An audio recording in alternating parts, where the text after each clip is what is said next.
Nous allons lire la parole. Aujourd'hui, 2 Rois chapitre 7.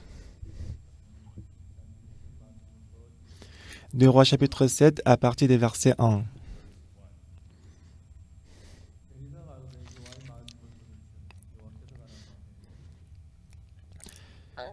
Élisée dit, écoutez la parole de l'Éternel, ainsi par l'Éternel.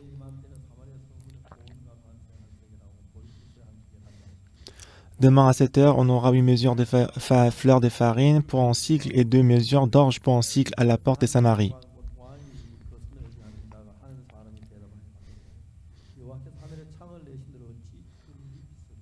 L'officier sur la main duquel s'appuie le roi répondit à l'homme de Dieu. Quand l'Éternel fera des fenêtres au ciel, pareille chose arrivera-t-elle? Et Élisée dit, tu le verras de tes yeux, mais tu n'en mangeras point.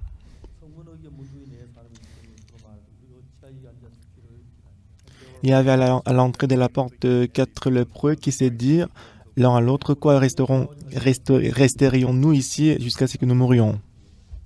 Si nous songeons à entrer dans la ville, la famine est dans la ville et nous y mourrons. Et si nous restons ici, nous mourrons également.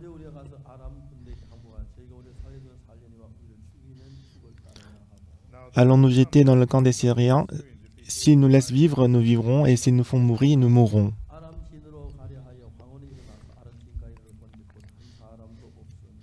Ils partirent non au crépuscule pour se rendre au camp des Syriens, et lorsqu'il fut arrivé à l'entrée du camp des Syriens, voici, il n'y avait personne.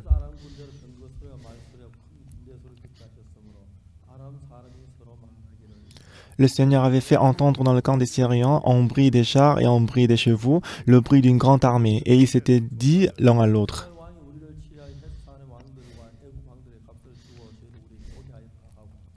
Voici le roi d'Israël a pris à sa solde contre nous les rois des Étiens et le roi des Égyptiens pour venir nous attaquer.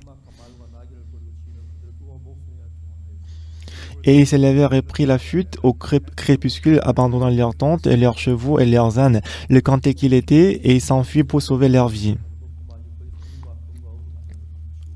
Les lépreux étant arrivés à l'entrée du camp, pénétraient dans une tente, mangeaient et burent, et en apportaient de l'argent, de l'or et des vêtements. Et qu'il allait cacher? Il revint, pénétrer dans une autre tente et en apporter des objets qu'il allait cacher.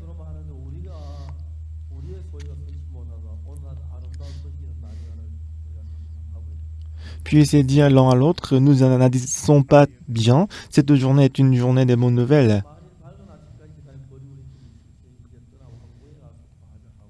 Si nous gardons le silence et si nous attendons jusqu'à la lumière du matin, le châtiment nous atteindra. Venez maintenant et allons informer la maison du roi. Ils partirent et appelèrent les gardes de la porte de la ville auxquels ils firent ces rapports. Nous sommes entrés dans le camp des Syriens et voici, il n'y avait personne, on n'y entend aucune voix d'homme. Il n'y avait que chevaux attachés et des ânes attachés et les tentes comme elles étaient. Nous avons lu jusqu'au verset 10.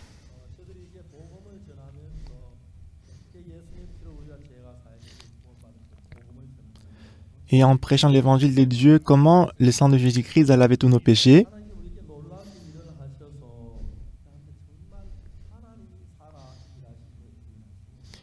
Dieu a travaillé merveilleusement, on ne peut pas nier le fait que c'est Dieu qui travaille.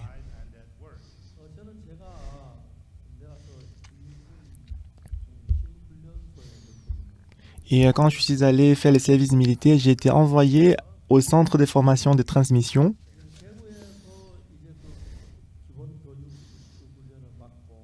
J'ai reçu la formation des bases pour 6 semaines à Daegu. Et après, je suis allé au centre de formation de transmission parce que j'étais soldat de transmission. Et je suis entré dans le centre de formation de transmission quand il faisait très froid.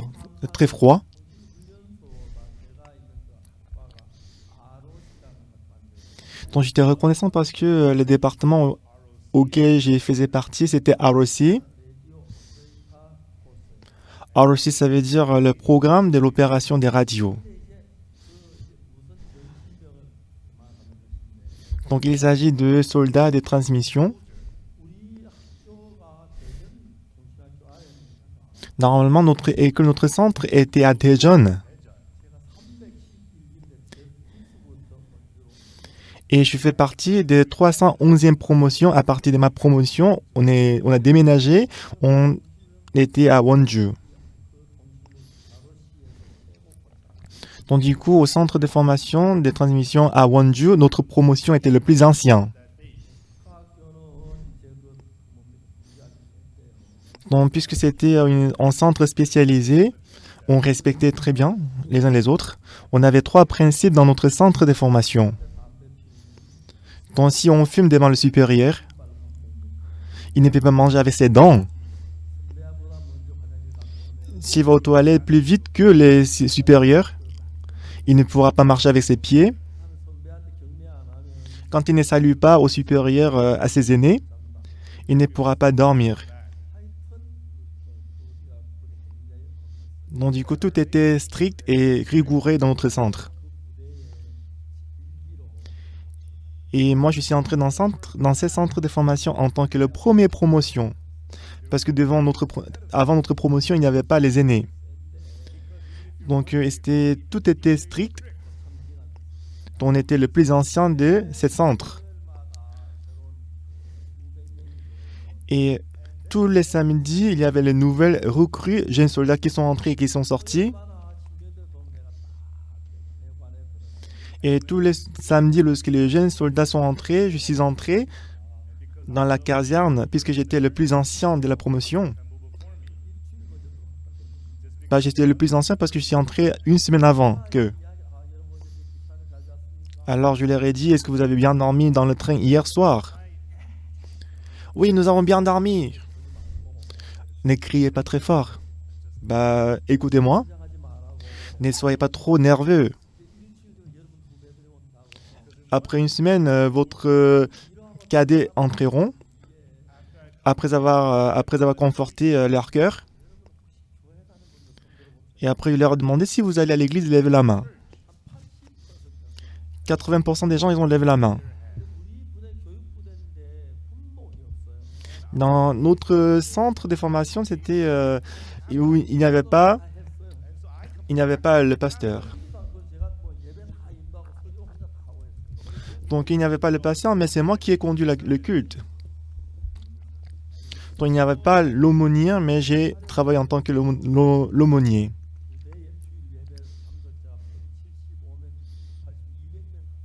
Donc dans notre centre, le dimanche, il y avait à peu près 200 personnes qui participaient au culte.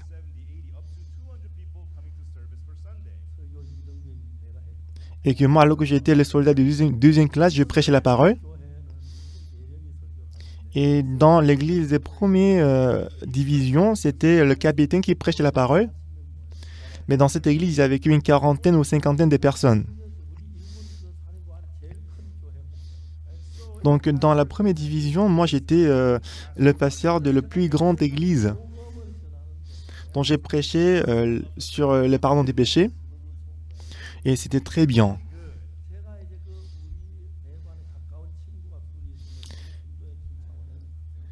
Dans ma caserne, il y avait 2 amis avec qui j'étais très proche, Sun Song-jong et Chan-jong. Et quand je prêche l'évangile, les 2 amis m'ont beaucoup aidé. C'est pour ça que tous les dimanches, j'attendais tous les dimanches. Et à l'époque, il n'y avait pas le bâtiment pour l'église, donc on est allé à la montagne où il y avait les endroits ensoleillés pour faire le culte. Et après le culte, on faisait l'entretien individuel. Et j'étais très heureux. Alors nous avons prié devant Dieu. Et dans ces centres de formation, nous recevons la formation de 16 semaines. Et un mois avant de finir la formation,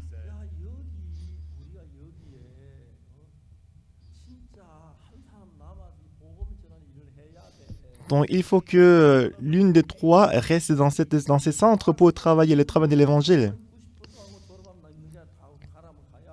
Même si on veut rester dans le centre, on ne peut pas rester parce que s'il nous envoie quelque part, on doit y aller. Alors une fois, je suis allé au terrain sportif, mais j'ai écouté les annonces.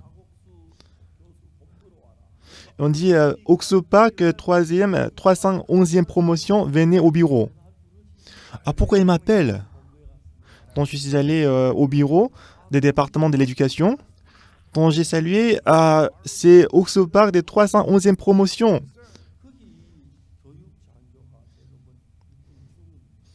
Et en ce moment-là, la personne qui était en charge de l'éducation, il était en lieutenant. Et le lieutenant, il m'a appelé, il dit asseyez-vous ici.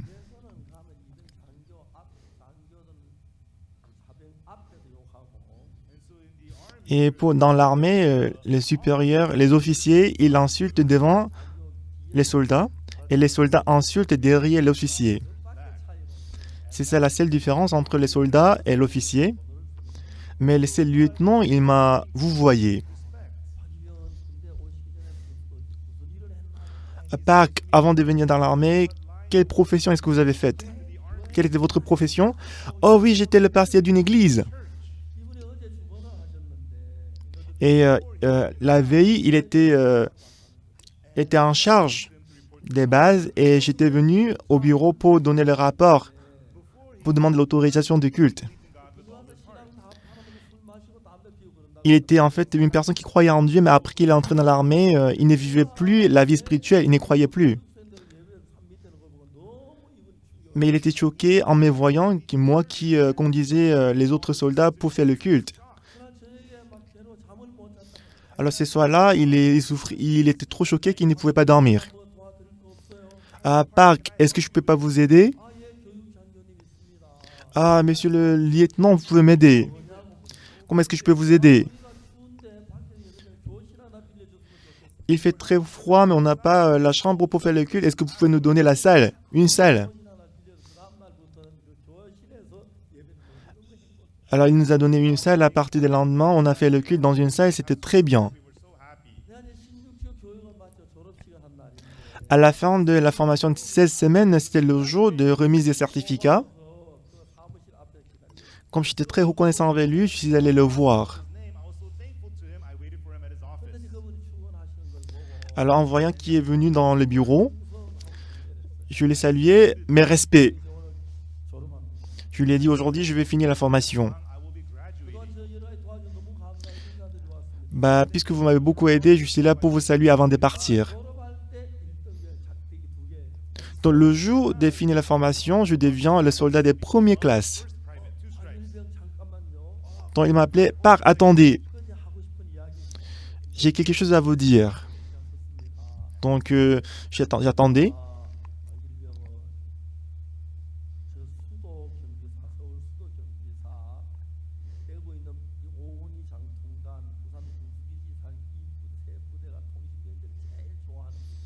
Il y a 3 endroits où les soldats des transmissions voulaient aller. Premièrement, c'est le commandement de la défense du capital et 502, division de logistique. Et à Daegu aussi, il y a 3 endroits.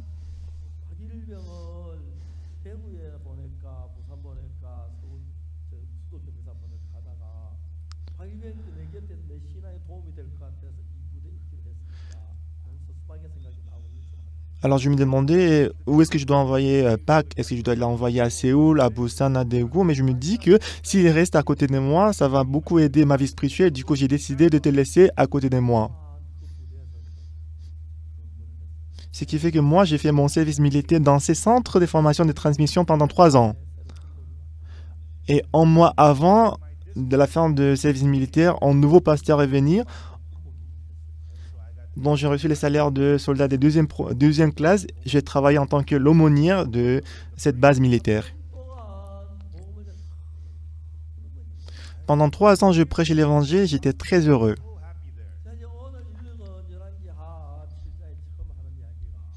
Donc si vous regardez 2 Rois chapitre 7, le premier verset 1, donc les soldats syriens sont venus pour attaquer Israël.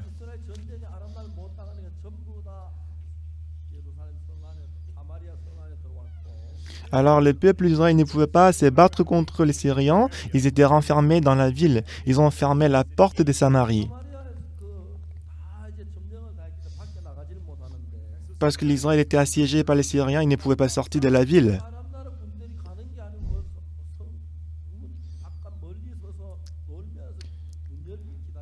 Mais l'armée syrienne ne partait pas et restait là à côté de la ville, attendre jusqu'à ce qu'il ouvre la porte. Donc du coup, le peuple d'Israël ne pouvait pas sortir de la ville. Ce qui est très intéressant,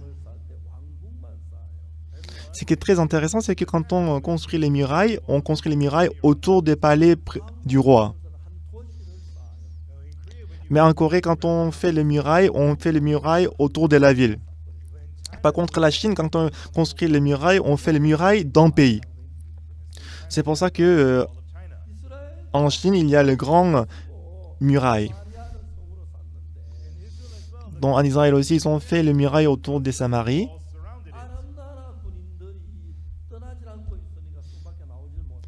Mais parce que les armées syriennes ne partaient pas, le peuple israélien ne pouvait pas sortir de la ville.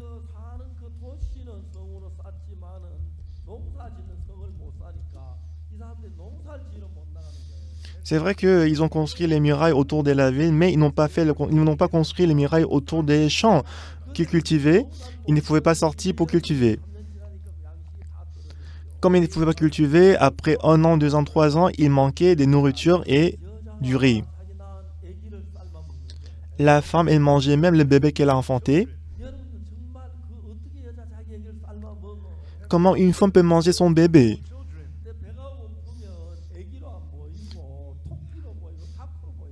Mais on dit que quand elle a trop faim, elle ne voit pas son bébé comme un bébé, mais elle le voit comme un lapin ou une poule. À cause de la famine, les gens du peuple d'Israël, ils étaient en train de mourir. Mais l'homme de Dieu, Élisée, qu'est-ce qu'il a dit? Devant la porte, il a essayé de crier. Écoutez la parole de l'Éternel.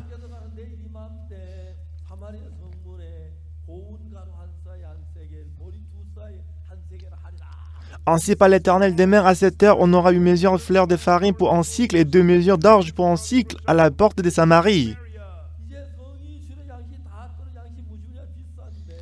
Donc la ville était assiégée par la famine. Qu'est-ce qu'il dit? On aura 8 mesures de fleurs de farine pour un cycle. 2 mesures d'orge pour un cycle. C'est trop ridicule. Même si Dieu fait des fenêtres au ciel, pareille chose n'arrivera-t-il pas? Mais ce qui est important, c'est que Dieu, il est en train d'accomplir le salut. Moi, j'ai reçu le pardon des péchés en 1962. J'ai beaucoup lu la Bible. Donc, j'ai cherché partout dans la Bible la parole concernant le pardon des péchés. Pendant que j'ai prêché l'évangile, ce que je pouvais voir, c'est que pendant que je prêchais l'évangile, Dieu m'a aidé dans tous les aspects.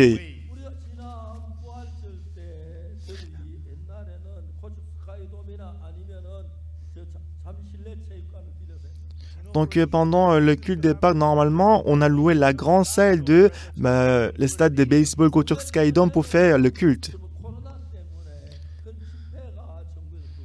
Mais cette année, à cause du coronavirus Covid-19, le gouvernement a interdit le séminaire et le rassemblement.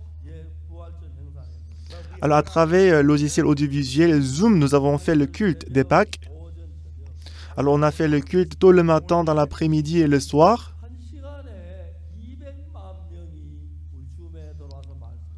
À chaque culte, plus de 2 millions de personnes étaient connectées en ligne pour écouter la parole. Je n'arrivais pas à croire.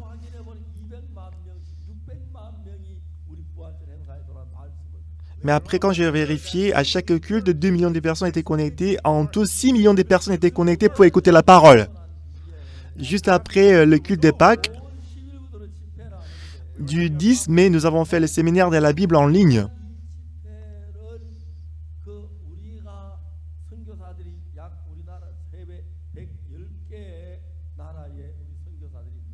Donc, actuellement, nous avons envoyé les missionnaires dans 110 pays du monde.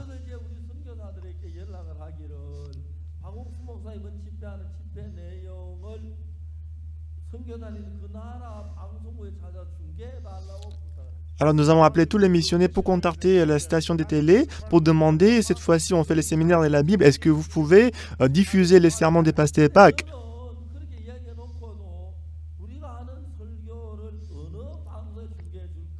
Alors que j'avais dit aux missionnaires, mais je me demandais quel genre de stations de télé vont diffuser, transmettre, retransmettre la parole.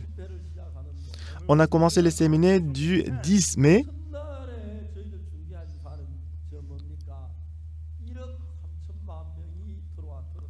Au premier jour, on m'a dit que 130 millions de personnes avaient suivi et écouté le sermon, le séminaire. J'arrivais pas à croire. Comment 130 millions de personnes ont écouté la parole?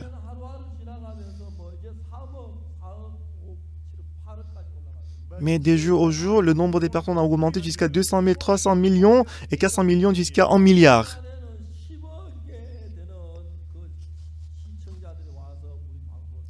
Alors, au dernier jour du séminaire, à peu près 1 milliard de personnes ont écouté la parole. Au départ, il n'y avait que quelques stations de télé qui ont diffusé d'autres sermons.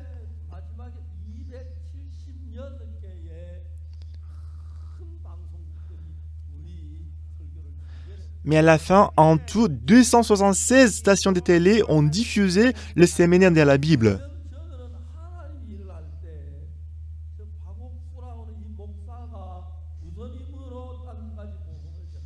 Lorsque nous faisons le travail de l'évangile, comment la personne autre part peut prêcher l'évangile jusqu'aux extrémités de la terre?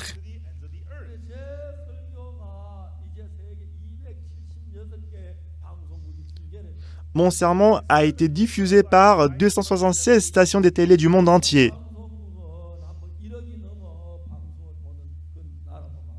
Alors pour une station de télé, il a à peu près 100 millions de téléspectateurs. Il y a aussi une station de télé qui a 500 millions de téléspectateurs.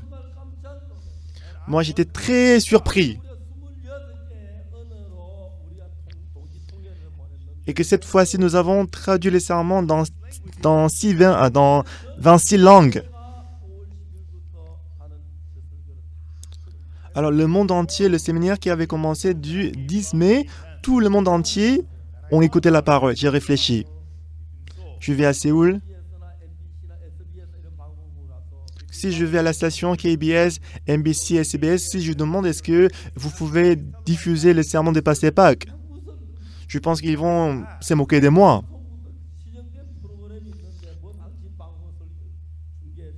Nous avons déjà le programme. Comment est-ce qu'on peut diffuser votre sermon dans notre station de télé?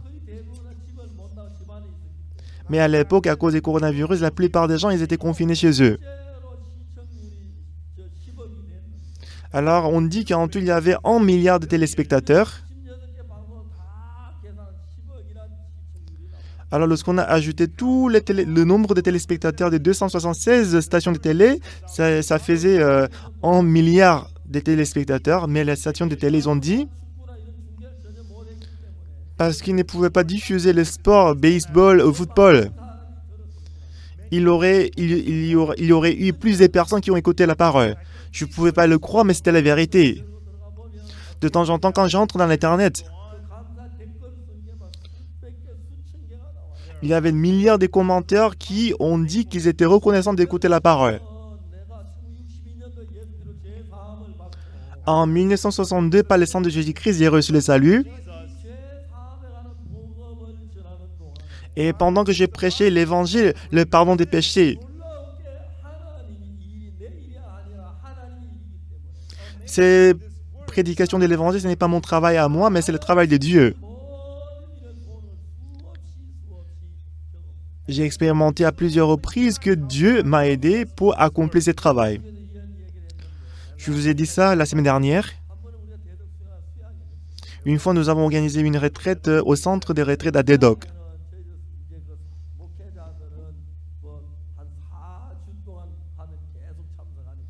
Alors, quand on fait la retraite, les pasteurs, ils assistent à la retraite pendant 4 semaines. Alors, on prêche la parole continuellement. Alors, après le déjeuner, on joue au football.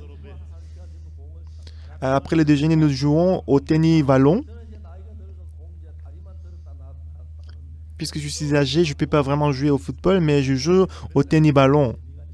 Mais jouer au tennis-ballon, c'est très intéressant. Mais il y avait une dame qui est venue me voir. Et elle m'a appelé, moi qui jouais au football. Et la sœur a dit, voilà le membre de ma famille. Est-ce que vous pouvez lui prêcher la parole? Alors pendant que j'ai joué au football, il m'avait demandé de prêcher la parole. Donc prêcher la parole est plus important que de jouer au football dont j'ai rencontré la personne, la sœur.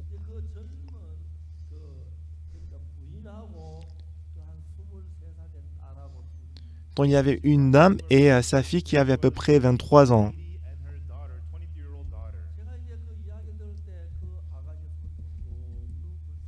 Alors quand j'ai écouté ce qui s'était passé, elle était vraiment misérable.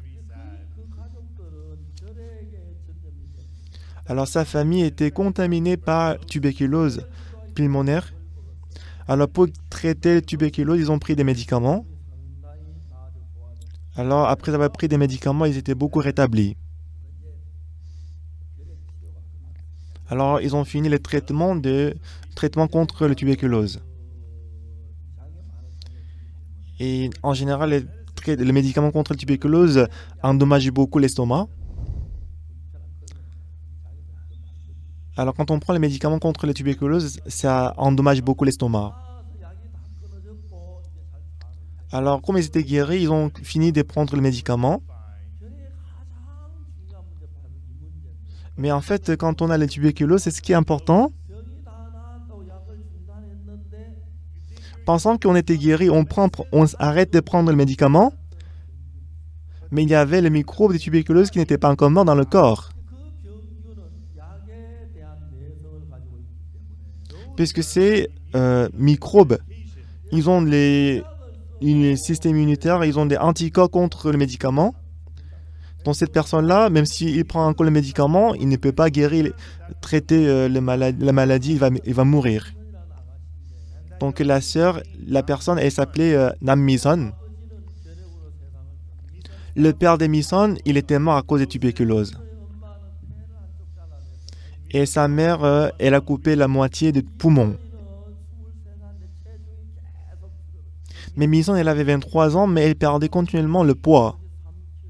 Au départ, c'était 20. Elle pesait 53 kg, 51 kg, 49 kg, 47 kg, 46 kg, 45 kg, et après, 40 kg, 39 kg. Quand je l'ai rencontrée, elle pesait 25 kg. Elle était tout à fait maigre. Elle avait l'air très misérable. Donc je l'ai fait s'asseoir et j'ai prêché la parole. Mais cette dame, elle ne voulait pas écouter la parole. Elle ne voulait même pas essayer d'écouter la parole. Ces jours-là, j'ai fini la parole rapidement. Alors on s'est promis de se revoir le lendemain. Mais le lendemain, ils étaient déjà partis à la maison. Donc la fille, elle ne voulait même pas écouter la parole. Donc je ne connaissais pas leurs coordonnées, ni leur adresse. J'avais envie de parler encore plus. Mais je n'avais pas le moyen de les contacter. 5 mois après, un jour, j'ai reçu un coup de fil. Allô? Ah, pasteur, je suis la mère de Mi-son. Ah, bonjour, comment allez-vous, mère de Mi-son? Vous allez bien? Pasteur, est-ce que vous êtes disponible demain? Ah, demain à partir de 15h30, je suis disponible pour 1 heure. Est-ce que je peux aller vous voir? Donc la mère des Mi-son et Mi-son sont venus pour me voir. Alors je voulais vraiment prêcher la parole. J'ai dit à Mi-son, Mi-son,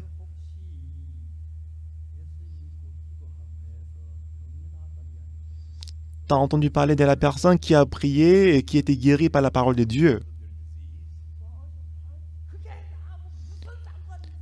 Et s'est fâché en disant, ça ne me regarde pas.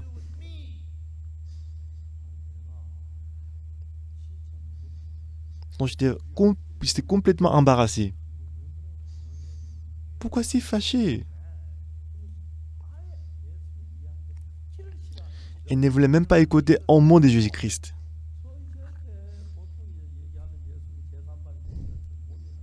puisque ma spécialité, c'est prêcher l'évangile. Donc, je prêche l'évangile très puissamment. Peut-être vous ne connaîtrez pas. Mais si vous devenez pasteur, à la personne qui fréquentait l'église mais qui n'a pas pu recevoir le salut, mais lorsque je voulais prêcher l'évangile, vous êtes très content. Et si une personne reçoit le salut, on est très très heureux. Ton pasteur, c'est ça en fait la joie. C'est vrai qu'en tant que pasteur, on doit rencontrer beaucoup de difficultés et des problèmes. Mais quand on prêche l'évangile et qu'une personne reçoit le salut, on est très content et heureux. Mais cette dame, elle a refusé la parole. Comme elle s'est comportée comme ça, je ne pouvais pas continuer la parole. Quoi que je dise et crier, elle a refusé la parole. Dans ces jours-là, je ne pouvais plus causer, discuter avec elle. Elle est partie et j'étais très déçu. Si c'était ma petite sœur, j'aurais grondé, mais je ne peux pas gronder contre elle. Parce que là, je ne peux pas faire des grandes choses.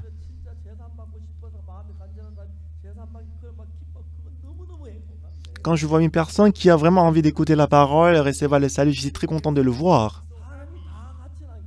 Mais parce que tout le monde n'est pas pareil. Donc, discuter avec la personne qui ne veut même pas écouter la parole de Dieu, c'est difficile de discuter avec lui. Donc, j'avais mal au cœur. 10 jours plus tard, encore la mère de Mission m'a appelé. Pasteur, est-ce que vous êtes disponible demain? Ah oui, venez. Mais si c'était autrefois, j'aurais été content de la voir, mais j'avais beaucoup d'inquiétudes. Cette fois-ci encore, si elle vient et se fâche, qu'est-ce que je vais faire? Si elle déteste d'écouter la parole, qu'est-ce que je vais faire? Elles sont venues.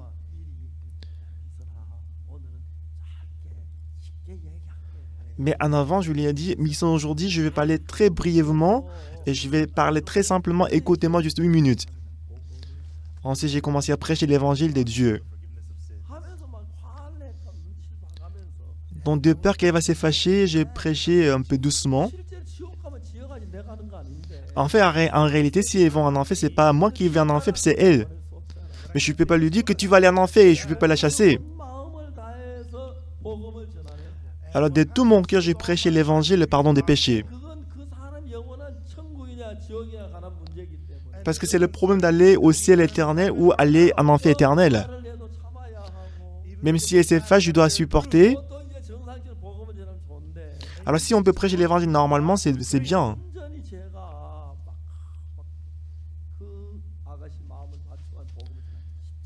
Mais ce n'était pas du tout facile pour moi de prêcher l'évangile à cette personne parce qu'elle refusait la parole. En prêchant, j'avais peur qu'elle allait se fâcher.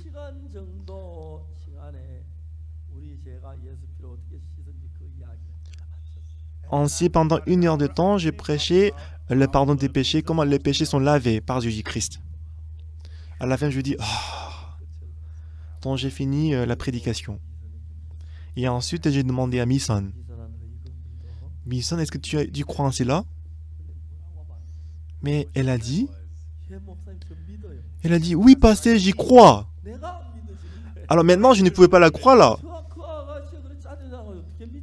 Elle était si fâchée contre la parole, comment elle croit à cette parole? Mais j'avais peur que si j'ai dit quelque chose qui les rend fâchés, je faisais attention. J'ai demandé à la mère des missions, est-ce que tu crois aussi à cette parole? Elle a dit, oui, je crois, mes péchés sont lavés. Ensuite, la mère des missions, elle a pris la parole et a commencé à parler. Alors, il y avait un événement qui s'était passé chez elle. Donc, chaque semaine, Mission, elle va à l'hôpital pour se faire diagnostiquer. Et un jour, elle est allée là-bas pour se diagnostiquer. Après, elle est sortie. Mais le médecin a demandé à la mère de Mission de venir causer un peu, discuter. Alors, la mère de Mission a rencontré en personne le docteur. Et le docteur lui a dit, la mère de Mission, j'ai un service à te demander. ne vient plus à l'hôpital. Quel que soit le médicament que nous prenons pour elle, elle ne va pas être guérie.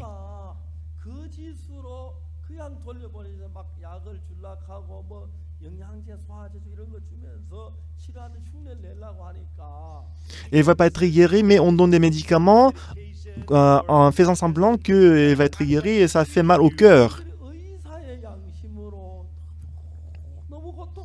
Ayant la conscience des docteurs, ça fait très mal au cœur.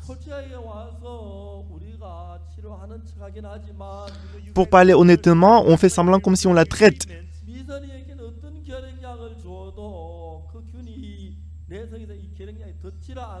Mais pour Misan, quel que soit le médicament contre la tuberculose qu'on donne, elle ne peut pas être guérie.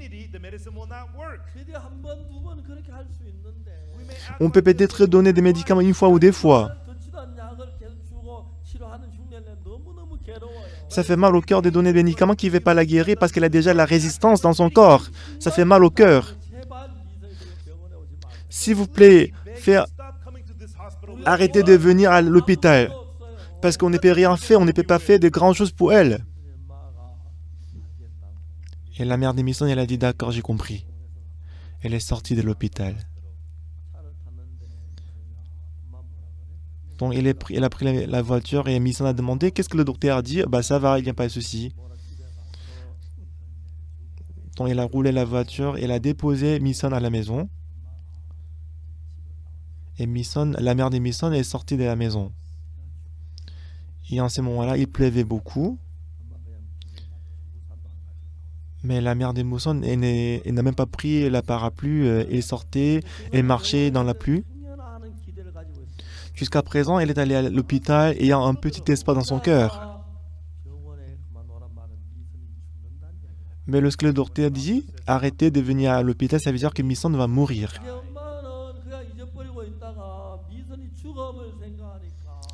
Mais lorsque la mère de Misan a pensé de la mort de sa fille, elle était très très triste. Elle a pleuré, pleuré, pleuré. Mais elle ne pouvait pas pleurer devant Misan, sa fille. Il pleuvait, mais elle marchait dans la rue, étant mouillée par la pluie. Toute la journée, en pleurant, elle marchait au centre-ville. Ah, Misan, Misan, si tu meurs, qu'est-ce que je peux faire? Comment est-ce que je peux vivre dans ce monde? Toute la journée, en pleurant, elle a passé l'après-midi. Et vers le soir,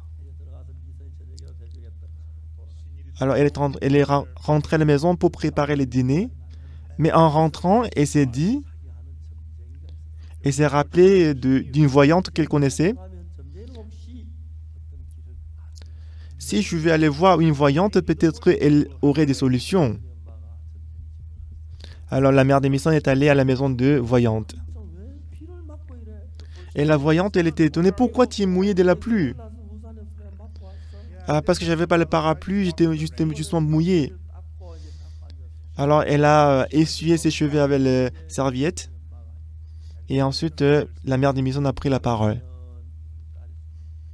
Le docteur a dit que ma fille va mourir. Mais moi, je vais faire tout ce que tu me demandes de faire si je peux sauver ma fille. Dites-moi la solution par laquelle je peux sauver ma fille. Tu es la voyante. Tu connais tout. Dis-moi comment je peux sauver ma fille. Moi, je peux faire toutes les choses pour me sauver ma fille. Si tu demandes de l'argent, je peux te donner tout l'argent que j'ai. Sauve seulement ma fille. Je ne vais pas oublier la grâce que tu vas accorder. Ah, sauve ma fille. En pleurant, elle a dit à la voyante. Et la voyante, en souriant, elle a dit, il y a deux solutions, il y a deux méthodes de sauver ta fille. Elle était très contente d'écouter ça. Elle a demandé, c'est quoi? Il a dit, tu dois dépenser l'argent pour faire le rituel. Alors si elle fait quelques rituels et que si Misun reçoit l'esprit, si Misun devient la voyante, si elle devient sorcière, elle peut être sauvée. Alors la mère, en écoutant ces paroles, elle a pensé, ah, même si ma fille elle devient sorcière, elle doit rester vivante, elle ne doit pas mourir. Mais au coin de son cœur, elle ne voulait pas rendre sa fille la sorcière. Elle ne voulait pas rendre sa fille sorcière. Alors elle a demandé à la voyante, t'avais dit des solutions, n'est-ce pas? Ah oui, j'avais dit 2 solutions.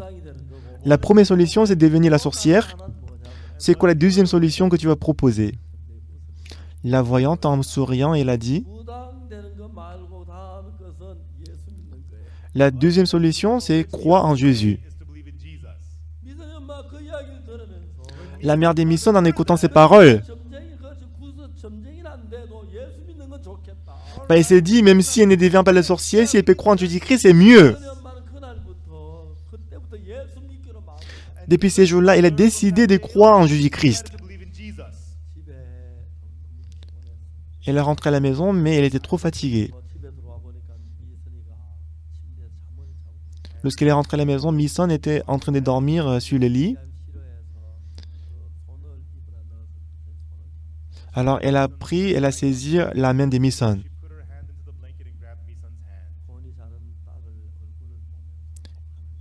Et en regardant sa fille qui est en train de dormir, elle a prié Dieu.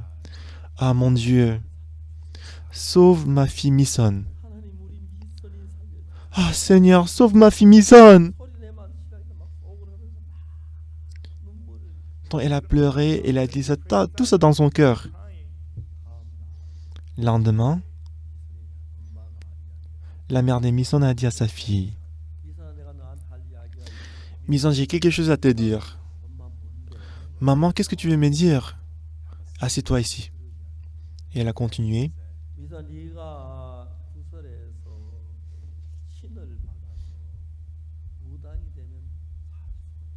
Misun, si tu fais l'exorcisme, si tu reçois l'esprit, tu peux être sauvé, tu peux ne pas mourir. Et après, la mère de Misun a regardé Misun. Maman, je ne veux pas être sorcière. Moi, j'en ai trop peur. Comment est-ce que je peux devenir sorcière? Donc, ça faisait très mal au cœur de maman. Mais la mère de Misun a continué à parler à Misun. Mais qu'est-ce que je peux faire? Si tu ne veux pas devenir la sorcière, il faut croire en Jésus. Mais tu ne veux pas croire en Jésus-Christ, n'est-ce pas? Mais Misun, elle était étonnée. Ah, c'est vrai? Moi, je vais croire en Jésus-Christ. Moi, je déteste la sorcière. Je vais croire en Jésus-Christ. Je vais croire en Jésus-Christ. Je déteste les sorcières. Dans ces jours-là, Dieu a changé la mère de Misun et Misun. Donc Dieu a travaillé pour ouvrir leur cœur.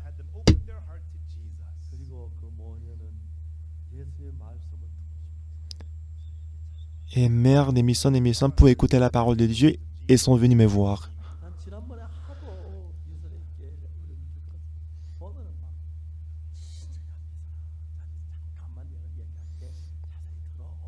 Parce que la dernière fois, il a trop détesté la parole de Dieu. Et cette fois-ci, je faisais trop attention. Je dis à Misun, écoutez-moi attentivement. Donc, quand j'ai parlé, j'avais trop peur dans mon cœur qu'elle allait encore détester la parole. J'ai parlé très attentivement. Mais quand j'ai fini de prêcher l'évangile, j'ai demandé à Misun, est-ce que tu y crois? Oui, pasteur, j'y crois.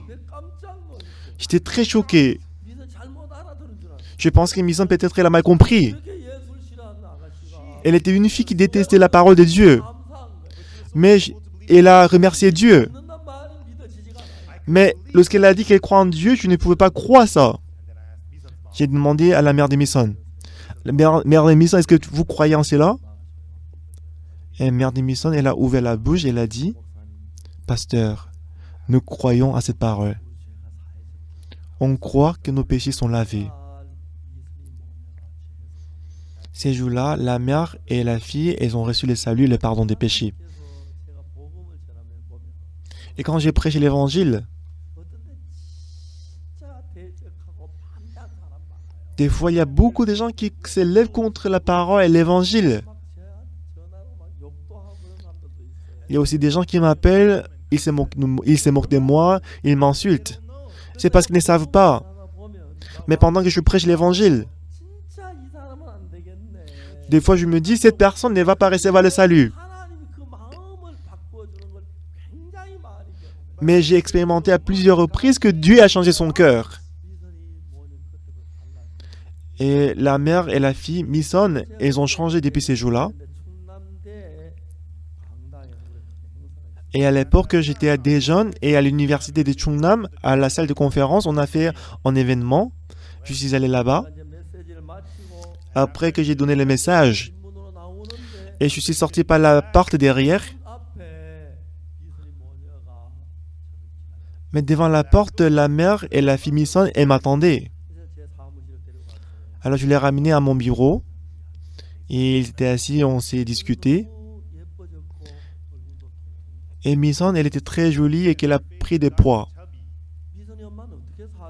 Alors j'ai demandé à la mère de Mison, comment est-ce que vous allez vivre? Comment est-ce que vous allez? Est-ce que vous avez trouvé le boulot? Mère de Mison, elle a dit, pasteur, nos ancêtres, ils nous ont donné beaucoup de possessions. Même si je ne travaille pas, on a quand même de l'argent pour vivre. Ah, mère de Mison, il faut acheter beaucoup de choses délicieuses pour elle, ta fille. Ah, pasteur, le problème aujourd'hui, c'est qu'elle veut trop manger. C'est problématique. Autrefois, lorsqu'elle prenait les médicaments contre la tuberculose, ça dérangeait beaucoup l'estomac. Elle ne mangeait pas beaucoup. Mais lorsqu'elle a arrêté de prendre les médicaments, elle commençait à se rétablir. Et elle s'est beaucoup rétablie. Puisque j'étais dans une autre ville, je ne pouvais pas causer, l'appeler souvent. Et quelques années plus tard, et Mison, elle s'est rétablie, elle a pris des poids. Elle a repris ses études, elle est allée à l'université pour travailler, pour étudier. Mais un jour, j'ai reçu un coup de fil de la mère de Mison. Elle m'a dit que Mison est allée au ciel. Mais de temps en temps, je me rappelle de Mison. Elle avait l'air très contente lorsqu'elle avait reçu le salut. Ah, Mison, pourquoi tu es partie avant moi? Tu peux te reposer au ciel. Au ciel, il n'y a pas de maladie. Il n'y a pas ni tuberculose. Et ce n'est pas besoin de prendre le médicament, tu seras très heureuse. Et comme j'ai prêché l'évangile, depuis 1962 jusqu'à maintenant, et j'ai passé toute ma vie pour prêcher l'évangile. Et Dieu était content quand je prêchais l'évangile. Donc à chaque fois que je lisais la parole, Dieu m'a fait réaliser le pardon des péchés. Il m'a enseigné comment prêcher l'évangile et le pardon des péchés. Et quand j'ai prêché l'évangile, les gens ils ont changé, ils étaient renouvelés. Et quand je voyais tout ça, j'étais très heureux. Des fois, il y a des gens qui s'opposent à moi. Il y a des gens qui se moquent de moi derrière. Il y a des gens qui me détestent.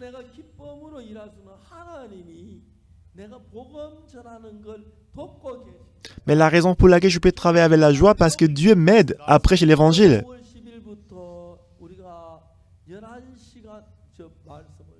Depuis 10 mai, j'ai prêché la parole 11 séances. Donc j'ai prêché 11 fois le sermon et aujourd'hui, le livre était publié. On va vendre ces livres dans le monde entier.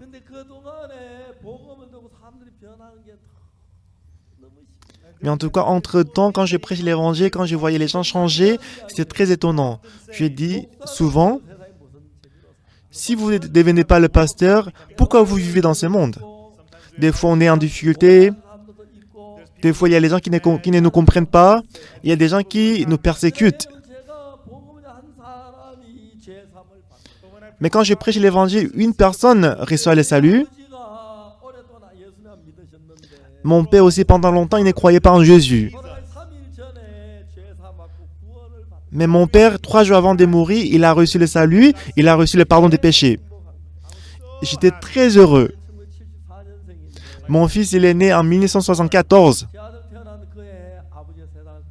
L'année après que mon fils est né, mon père est mort.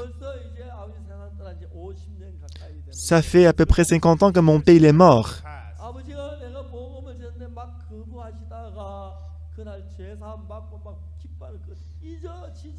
Normalement, mon père il refusait l'évangile, mais le jour où je lui ai prêché l'évangile, il l'a accepté. Il était très joyeux. Je ne peux pas oublier cette expérience.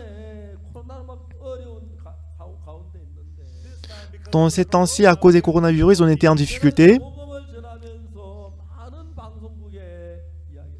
Comme j'ai prêché l'évangile, j'ai dit ceci à plusieurs stations de télé.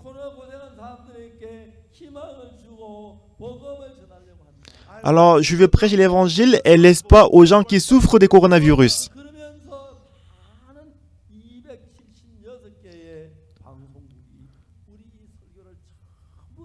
Ensuite, 276 stations de télé et des radios, ils ont diffusé notre sermon.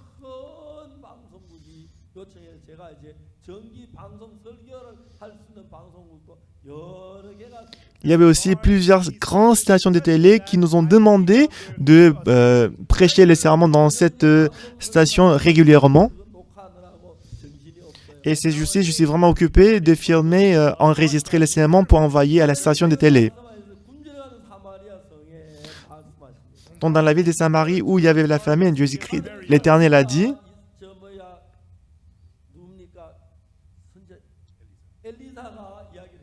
Élisée, il dit à la Samarie, écoutez la parole de l'Éternel.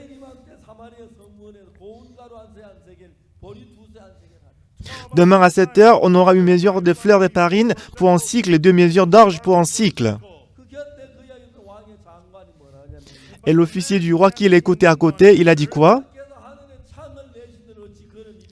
Quand l'Éternel fera des fenêtres au ciel, pareille chose arriverait-elle? C'est comme ça que l'histoire a pris fin. Mais qu'est-ce que Dieu a fait?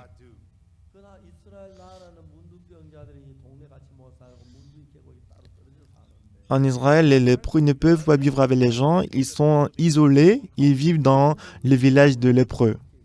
La plupart des lépreux, ils sont en dehors de la ville. Pendant qu'ils étaient dans le village de lépreux, leur famille donnait des choses à manger. Mais comme ils étaient dans la famine, il n'y avait personne qui venait pour leur donner la nourriture à manger. Ils attendaient, ils sont sortis du village des lépreux. Ils sont venus jusqu'à la porte de Samarie. Mais puisque la porte était fermée,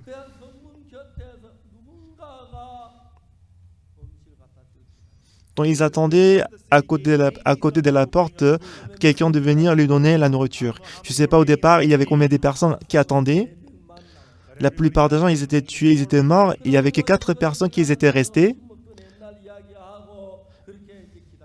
Même ces jours-là, 4 lépreux, ils attendaient en disant que avant, on avait mangé beaucoup. Alors, à ces 4 lépreux, quel cœur est-ce que Dieu a donné? Jusqu'à présent, ils étaient juste à côté de la porte, sans réfléchir. Mais les lépreux, ils ont dit, pourquoi on doit rester ici? La ville est dans la famine.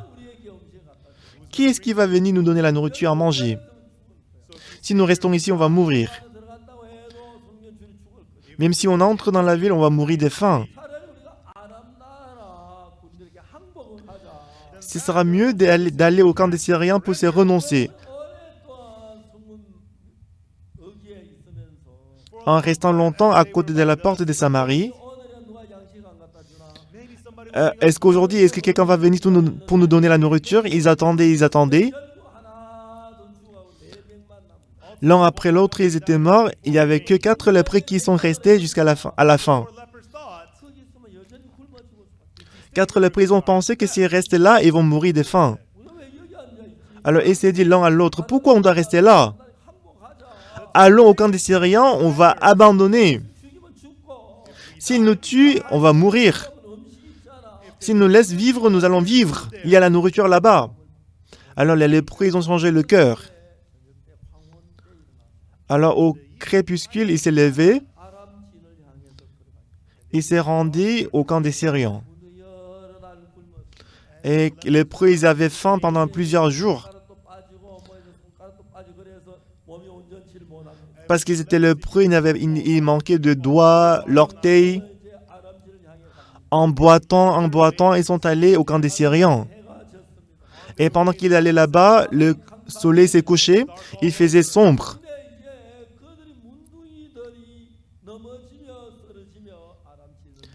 Les lépreux, pendant qu'il tombait et s'est levé, il s'est rendu au camp des Syriens. Mais qu'est-ce que Dieu a fait?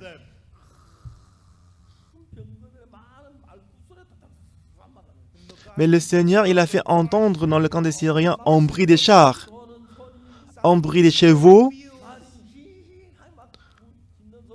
un bruit des chars, le bruit d'une grande armée. Alors les soldats qui étaient dans le camp des Syriens,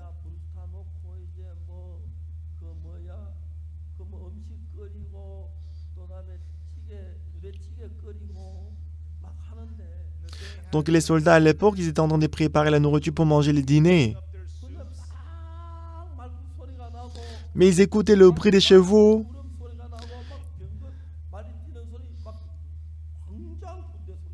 Alors ils étaient choqués en écoutant le bruit des chevaux, le bruit des chars, le bruit des grandes armées.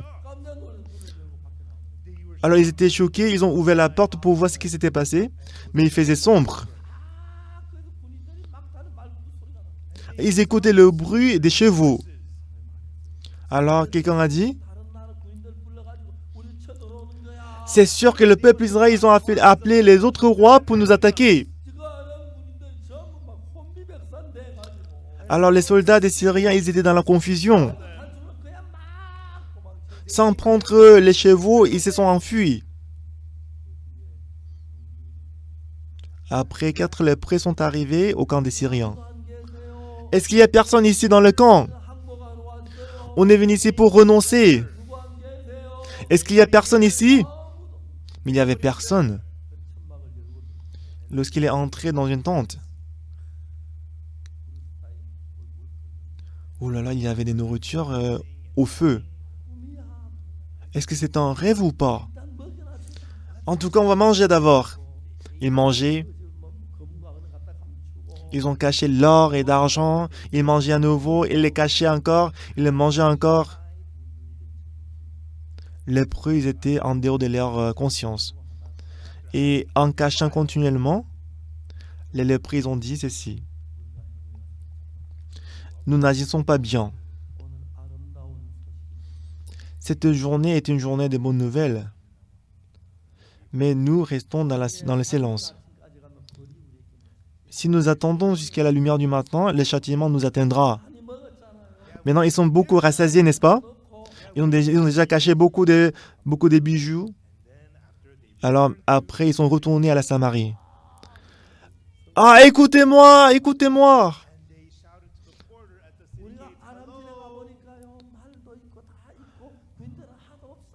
On est allé au camp des Syriens, il n'y avait pas de soleil là-bas, il y a beaucoup de nourriture, il y a les chevaux.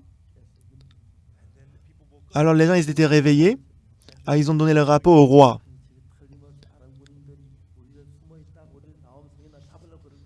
Mais le roi, il dit peut-être il s'est caché, ils attendent jusqu'à ce que nous sortons. On va envoyer les chevaux pour voir, pour espier. Alors lorsqu'on a envoyé les gens pour vérifier,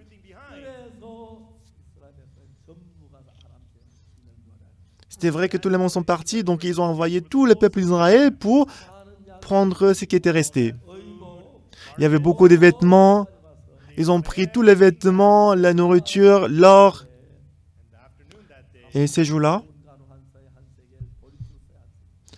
ils avaient une mesure de fleurs de farine pour un cycle, deux mesures d'orge pour un cycle. Dieu a créé les hommes. L'homme a commis le péché, il devait périr. Mais Dieu a aimé les gens pour qu'ils puissent être pardonnés du péché. Dieu il a envoyé Jésus-Christ.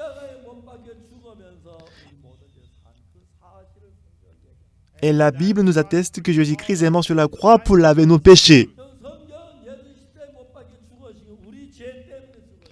La Bible dit que Jésus-Christ est mort sur la croix à cause de nos péchés.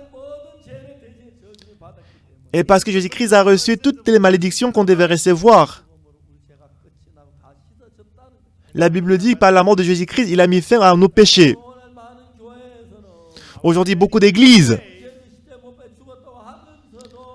en disant que Jésus-Christ est mort sur la croix pour nos péchés, mais il y a beaucoup de gens qui disent qu'ils sont pécheurs alors que Jésus-Christ est mort sur la croix. Il y a beaucoup de gens qui disent qu'ils sont pécheurs. Mais ce n'est pas vrai. Alors qu'est-ce que moi je fais? Encore, il y a beaucoup de fidèles qui croient en Dieu. Même s'ils vont à l'église, ils disent qu'ils sont pécheurs. Parce que moi j'ai commis le péché, je suis pécheur.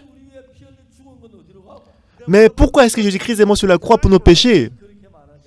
Moi je ne dis pas comme ça. Moi j'ai vu la Bible. Qu'est-ce qui est écrit dans la Bible?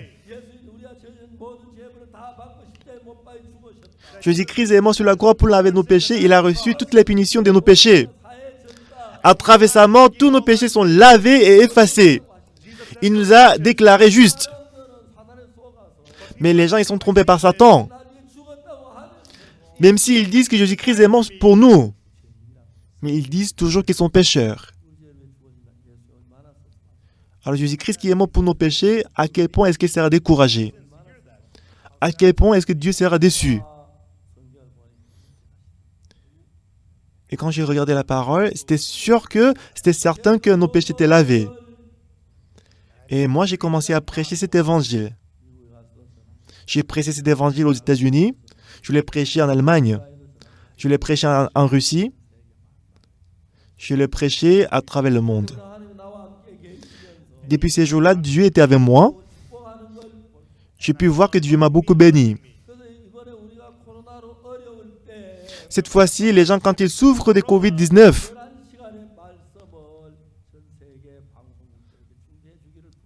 on a demandé à plusieurs stations de télé du monde entier pour diffuser 11 sermons qu'on avait prêchés.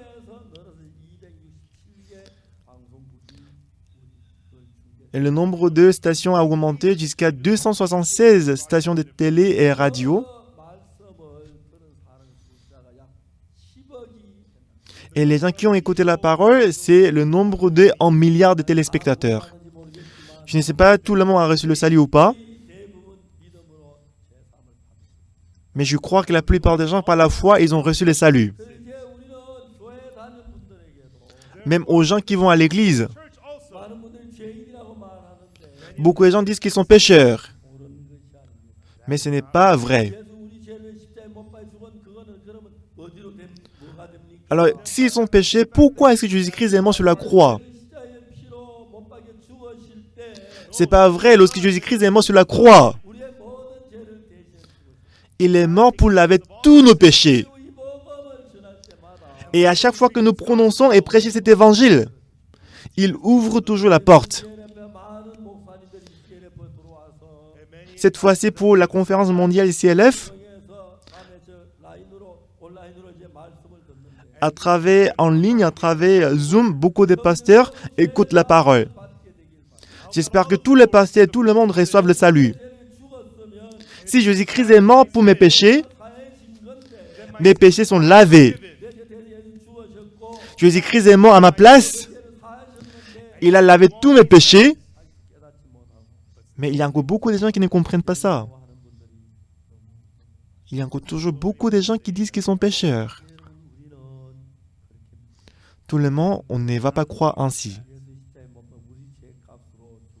Jésus-Christ est mort sur la croix pour payer le salaire de nos péchés. La Bible nous atteste que Jésus-Christ nous a lavés, purifiés. lorsque la ville de Samarie était dans la mort à cause de la famine.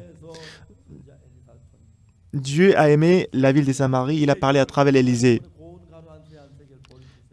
Demain à 7 heures, on aura une mesure de fleur de farine pour un cycle et 2 mesures d'orge pour un cycle. Il a parlé à travers les serviteurs, à travers Élysée. Et que Dieu a travaillé pour accomplir ses paroles. Il a envoyé les lépreux au camp des Syriens. Et il a fait le bruit des chevaux et les chats pour chasser les soldats des Syriens. Et le peuple Israël, ils ont pris toutes les nourritures qui étaient restées au camp des Syriens. À la fin, ils avaient une mesure de fleur de farine pour un cycle, deux mesures d'orge pour un cycle. Ils étaient tous joyeux. Ils étaient heureux. C'est cette bénédiction que Dieu veut nous donner. Tout d'abord, remerciez Dieu qui a lavé tous vos péchés.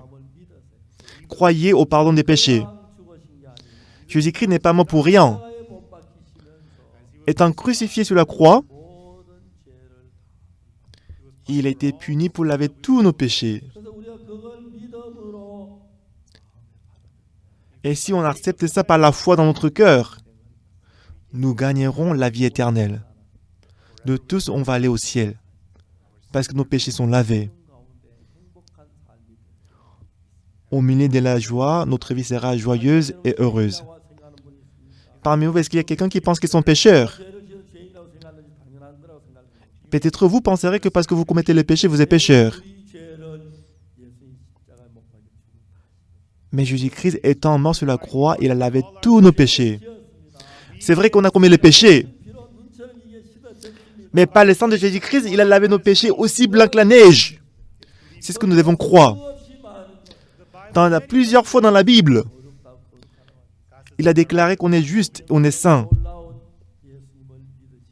J'espère que vous allez croire à ce Jésus-Christ merveilleux. Et avec Jésus-Christ, vous allez vivre dans la bénédiction. Quand j'ai prêché l'évangile, je pouvais voir que Dieu m'a aidé dans plusieurs aspects. Dieu, il voulait donner la nourriture des camps des Syriens au peuple d'Israël. Il a chassé les lépreux. Il a chassé les Syriens pour donner la nourriture au peuple d'Israël. Pour nous sauver aujourd'hui notre âme. Jésus-Christ, lorsqu'il est mort sur la croix, il a lavé tous nos péchés. Ne croyez pas à votre pensée, mais croyez à la parole de Dieu. Recevez le pardon des péchés et en vivant dans la joie et dans l'espoir, j'espère que vous tous, vous allez au ciel. Merci. Prions. Éternité Tout-Puissant, nous te disons merci. À cause du péché, on devait être détruit. Mais Jésus-Christ est venu dans ce monde, il est mort sur la croix, il a reçu toutes les punitions. Donnez-nous la foi. Aujourd'hui encore, il y a beaucoup de gens qui vont à l'église. Alors que Jésus-Christ a lavé tous les péchés sur la croix, il y a beaucoup de gens qui disent qu'ils sont pécheurs. En écoutant l'évangile aujourd'hui, qu'ils soient sauvés, j'espère qu'ils vont mener dans la vie joyeuse, heureuse. Et les gens qui écoutent la parole à travers Zoom, à travers en ligne, qu'ils soient bénis, que la grâce de Dieu déborde dans notre vie. Merci Seigneur. J'ai prié au nom de Jésus-Christ. Amen. Merci.